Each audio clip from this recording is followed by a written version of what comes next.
He was a former MVP, I keep hearing.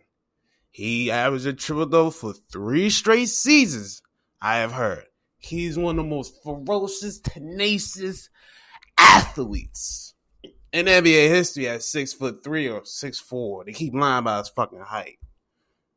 The trade was supposed to be good. We still have a top 5 backcourt in the NBA. Everything's gonna be good. We're going to the playoffs. We're gonna be good. We don't need John Wall. We're gravy. We got Westbrook. We got Beal. We got Avdija. We're gonna be good. We got Bryant's gonna come back. We're gonna be good. That's why I keep hearing. That's why I kept hearing when we first got this news. It was a divide in between Wizards fans who wanted to keep Wall and wanted to not keep him. I was in the ladder, a former. I wanted to keep Wall so we could run it back. But no. Tommy Shepard had to run his fucking mouth to whoever fucking news people we be dealing with and had to say, well, if John Wall's for sale, well, unless there are any offers that's so good. You dummy. Why would you say that?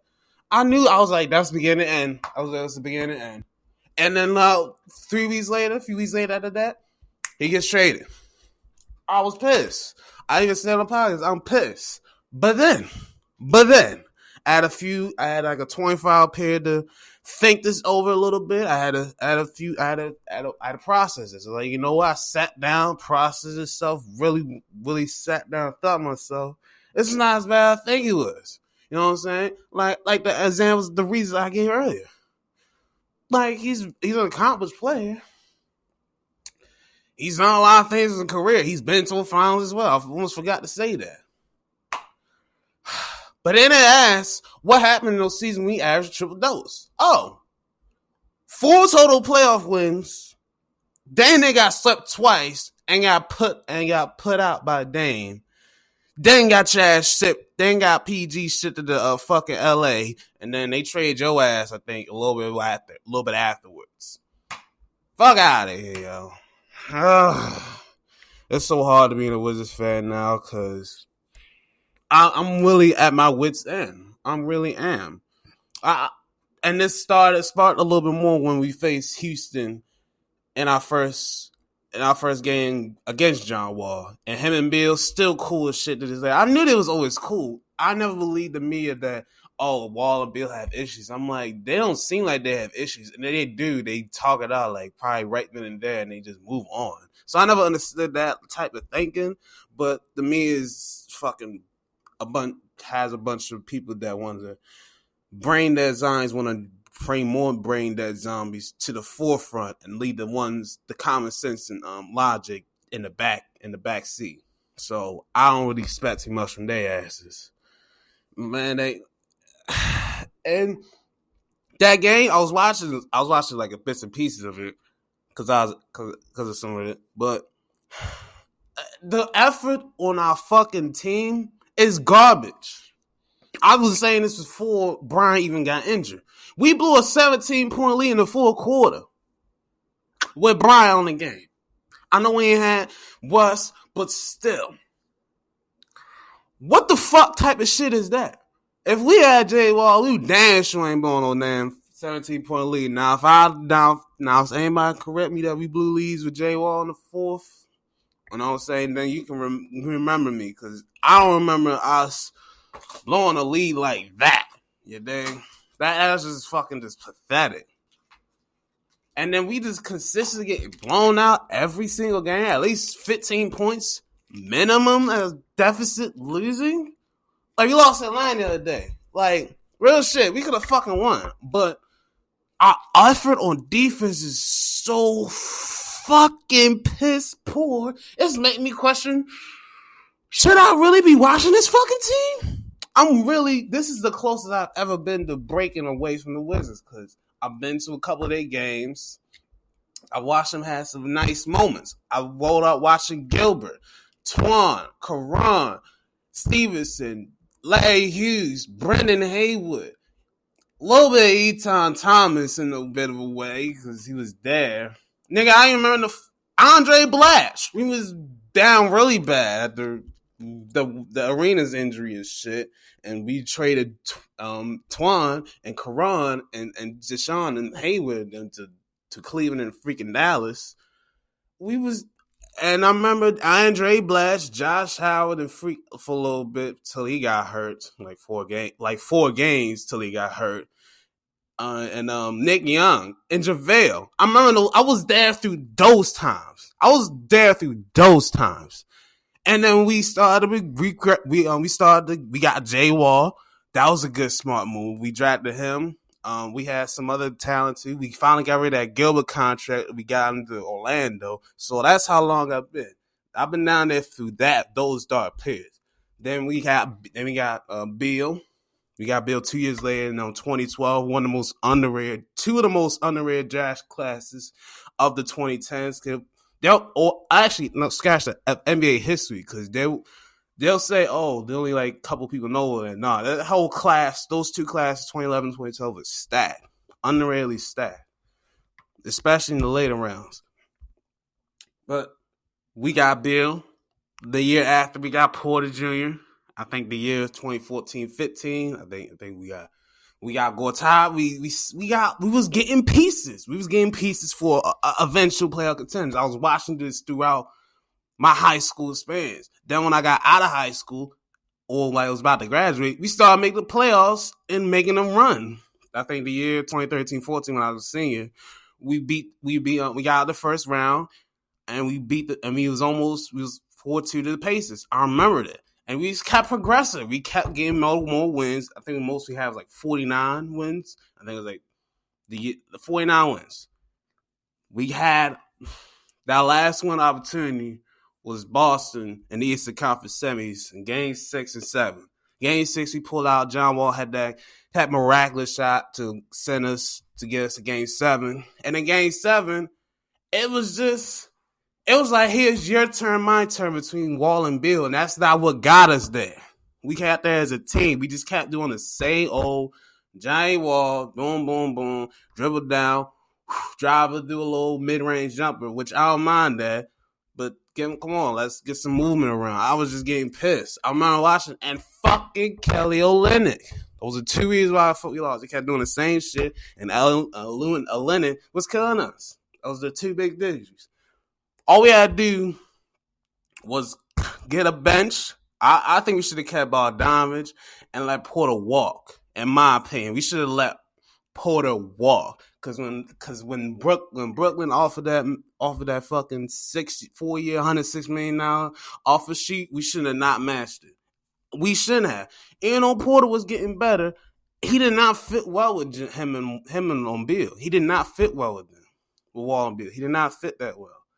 Like, yeah, they'll use him like if you spot up, but Kelly played better with them because he can not only spot up, but he can play D. He can get his own shot a little bit. He was starting to get better at that, and he can crash the glass whenever Wall or Bill misses a jumper. He be crashing the fucking glass. Not saying Porter don't do that, but Kelly did that better. In my opinion, he did that way better. I was going on the Oubre. I was like, yo, I wanted us to keep Oubre, but no. 2018, out of that season, 2016-17, we lost to the freaking what's the boys? The Boston. That was the beginning and the end. We re-signed Porter. All right, I was like, all right, I ain't want to win it, but all right. Later that year, we trade Oubre. I'm like, why? And then a little bit after that, we trade Porter. I'm like, what's the point of we signed the motherfucker if you're gonna trade him? Like, gosh, I was like, you fucking serious, yo? But then we had a finally saving grace where Ernie Grunfeld got his walking papers. Where I was like, thank the gods he is out of DC. And we had Tommy Shepard. I'm like, all right, we'll see how he do. I think he's running with the Nuggets. I think it was assistant GM for the Nuggets. So I'm like, all right, he got Jokic and Murray, and he got a nice little squad to help out with in Denver. He got them nice little squad. Maybe he can help out with us. Boy, we fucked up because we got Scott Brooks, who should be fucking fired by now. I don't know how he still got a job yet. And this scenario, it's scenario right now, yo. This shit just hurts, yo. Just makes you really pissed off. Like, we really had, we was on an upswing. In a 3-year span, all of our starters from that 2017 squad are gone except Bill. Matter of fact, I'll even do you one better. Nobody is on that fucking team from that squad except Bradley Beal. And the only reason he's there is because he was younger than all of them. Now I see them go tired and they got age, but Keith, we traded him away. Porter, we traded him away. Oubre, traded away. John, traded away. I think others, we let them walk, which I don't mind. If you don't let Bogdanovich walk, I ain't that mad, man. I think we should have kept him, but if you let him walk, but just wasted fucking potential, man. Wasted fucking potential. We had a potential to get at least a conference finals. And then you trade the man that gave us the most success since Wes Unseld. Yes, I said it. Wes Unseld. At least when John Wall guys, he almost got us there. He was one game away. One game away from the conference finals. One game. Just one. Just 48 minutes away. Gilbert never done that. I love Gilbert. He's one of my favorite players watching growing up, but I always remember when LeBron said, if you miss these free throws, you know, fucked up or something like that. And he missed both of them, and we lost. So, because we were paying attention to LeBron and not to Damon Jones. I was like, he going Jones in the corner. I was like, fuck, man. I was mad as shit. If I cursed that time, I cursed then. But I'm way at my wits' end, yo, because this shit is very frustrating. Like, I'm about to just watch my wins from afar and see the train wreck go down in flames and just support, you know, my favorite players like Dame, Giannis, KD, Bron, Kawhi, Curry, Colin Sexton. I'm about to just support them niggas for real. And my fantasy team guys. That's it. I'm about to support the fantasy team, and I'm going to keep watching my Wiz to see if they can improve or not. I doubt they will, because this is like, we had a fucking COVID situation. We was out a whole week. Actually, almost 2 weeks, week and a half. We still get over 100 points. Think about it, man. I'm done with this rant, man. This shit, I was really pissed. This shit really pissed me off. Like, fuck it, Wiz, yo. Man. Let's get fucking positive, man. It's over 6. It's 6:30. We got Royal Rumble that's starting in a half hour. Fuck this shit. Let's get positive, man. I'm gonna go back to NBA discussions later, but I gotta talk about this Royal Rumble shit. I'm not gonna talk about the SmackDown from Friday that just passed. I'm gonna talk about NXT. I'm throwing AEW in there a little bit, and then I'm gonna talk about Raw leading up to it, and I will give you the SmackDown NXT things next. NXT from Wednesday and SmackDown from Friday this coming Wednesday, because we got some shit to get back to. I'm only doing this day because scheduling mishaps, well, not mishaps, but scheduling, trying to find you know what, I'm fucking up.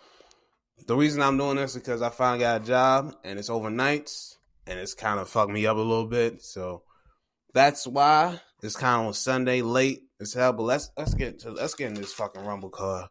We got the men's Royal Rumble and the women's Royal Rumble. I'm gonna do those decisions last. But we got 4 title matches tonight. We have Drew and Goldberg for the WWE title. Drew is going to win, and Drew, as a caveat, kick his fucking head off for telling him that, saying that you're gonna disrespect some legends, which I've reading the dirt sheets, and the plan was for Drew to, when he got on the mic that time, like Legends Night, he was supposed to talk about the legends and kind of disrespect them a little bit, talking about their age, and then Goldberg was supposed to come in and like say what he said. I'm like, I'm thinking in my head, like, how was that supposed to go down? First of all, you have a crowd with automated voices, so they can distort however they want to paint it.